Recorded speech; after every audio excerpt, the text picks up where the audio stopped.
censkai.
Well then, Sonic Forces has finally arrived, and the same questions are running through everyone's mind.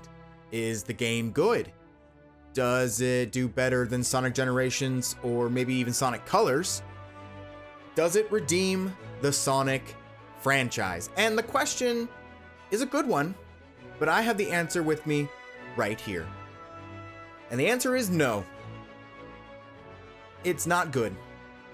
Not good. It's pretty bad, actually. It's very bad. It's bad. It's just bad. First, let's talk about Sonic Forces. Being helmed by the original development teams behind both Generations and Colors, which are both great games, there was plenty of reason for fans to be excited. I was excited for it. I even put it in my top 10 at E3 list. Oh, foolish young Senskai. How you would be wounded so. Sonic Forces puts us in the shoes of our titular hero, Sonic the Hedgehog, as he goes through another romp in Green Hill Zone. He comes across Eggman, go figure, who introduces his new ultimate weapon, Infinite. Sonic's old foes suddenly show up and promptly put the beat down on Sonic, sending us 6 months into the future, to where Eggman has taken over the world and Sonic has been seemingly killed. We center in on Knuckles arriving at the Rebellion base to introduce the new recruit who will be assisting from now on.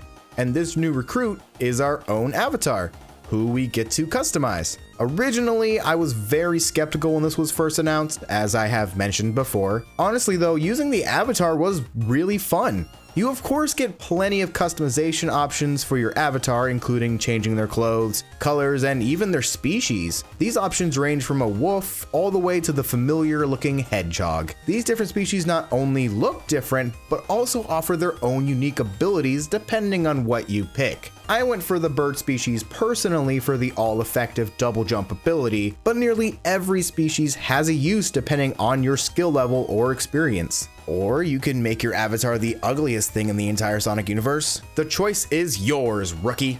Your avatar also has their own weapons that let you utilize wisps, which have returned from Sonic Colors, for different special abilities. You do have a homing-like attack that can be used, similar to modern Sonic, but your guns also perform special attacks to deal damage. You can use an electric whip to smash your foes in a wide arc, turn your foes into blocks and then proceed to smash them to pieces, or, my personal favorite, burn your foes to ash using the flamethrower.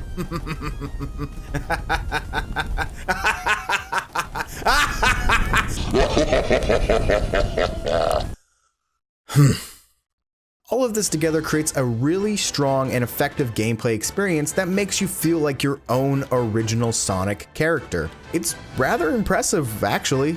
It's just too bad that these elements put together don't actually create a strong gameplay experience for the player, because one of the biggest weaknesses of Sonic Forces is its gameplay.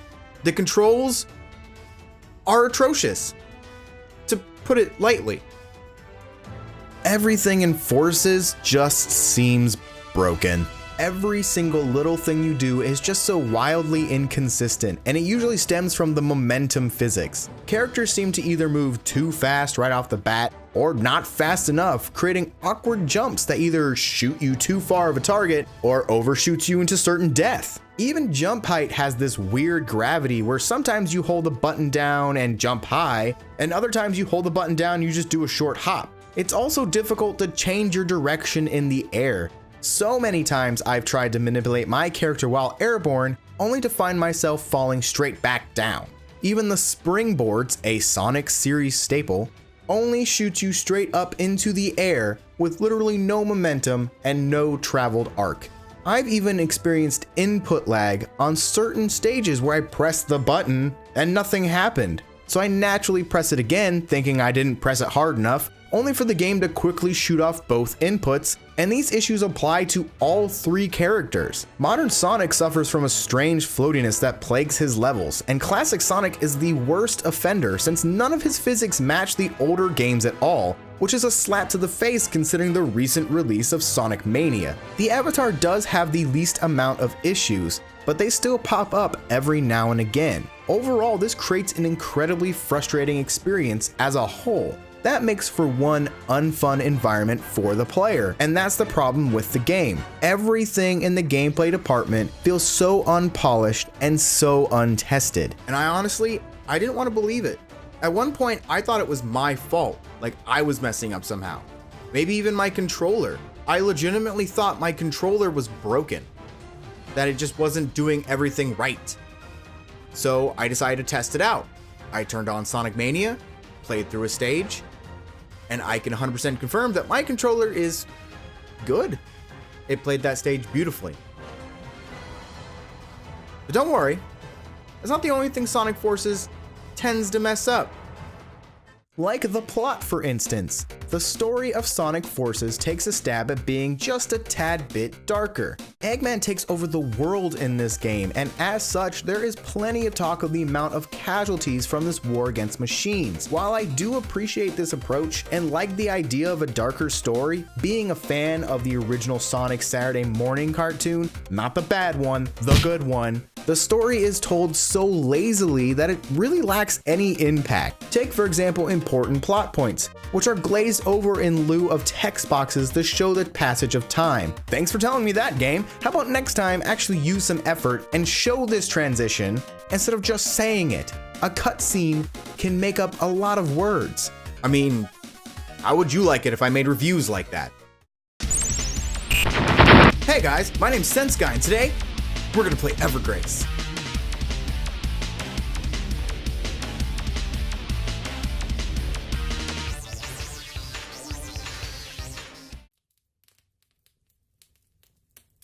Well, that game sucks. Show, not tell. Plot is also relegated to these windows of the character models talking, which isn't too terrible, except that they all tend to move their mouths like Big Mouth Billy Bass instead of attempting any sort of lip syncing, which further takes you out of your suspension of disbelief. And this is all a stark contrast to the actual cutscenes, which, with the exception of some camera angles and the staging of certain scenes, are directed really well. This is mostly because the character models in the game are designed really well and are well animated, minus the 40 million repeated NPCs that show up in the background, but it makes me wish for more of these cutscenes and less of the plain, talking caricatures that we're presented with, especially when it's coupled with a campaign's length of a mere 4 hours. There was the opportunity here for a strong, centralized narrative similar to Generations or Colors, but it just fails to perform on all levels. And this just ends up being a sad, shallow shell of something that could have been great. The stages in Sonic Forces, though, aren't too bad actually. Stages are separated into Modern Sonic, Classic Sonic, and Avatar stages. Each stage does retain the multiple paths and scattered collectibles from earlier Sonic installments, and they use these to great effect to incentivize the player to do multiple playthroughs of each level.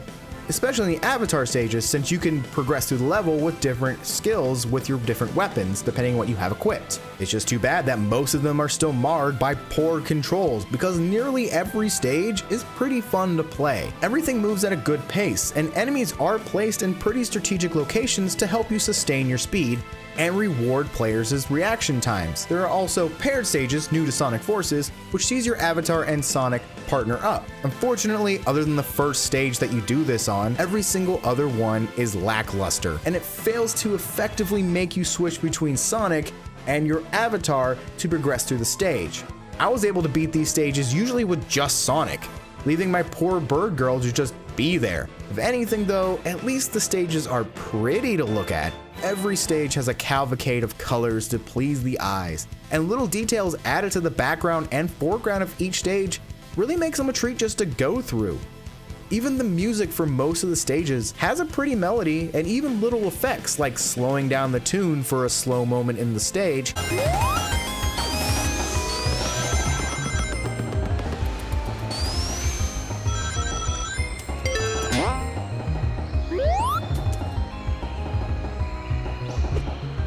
or even muting the sound while underwater, are nice touches. Well, I mean, this goes for anything that doesn't have lyrics at least. Those songs tend to be too cheesy for their own good most of the time. The boss stages though, they're a whole different story.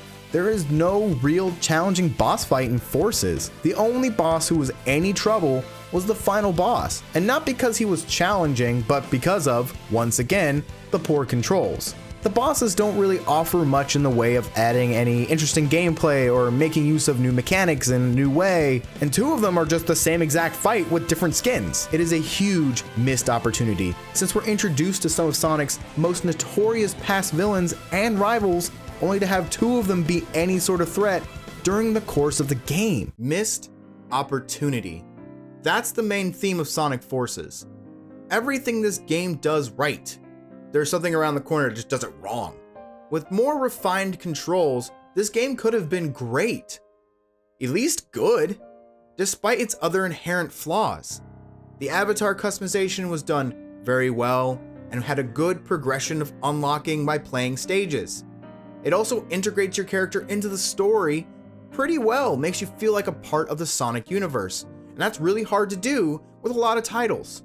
I also thought the stages were well designed and looked really good, and little touches showed care and detail in the presentation for the most part, but with its laughable and lazily told story and its incredibly inconsistent controls, it's a kick to the teeth for old-time Sonic fans, and incredibly hard to recommend to anybody who wants to get in on the Blue Blur's legacy, if I can even call it that now.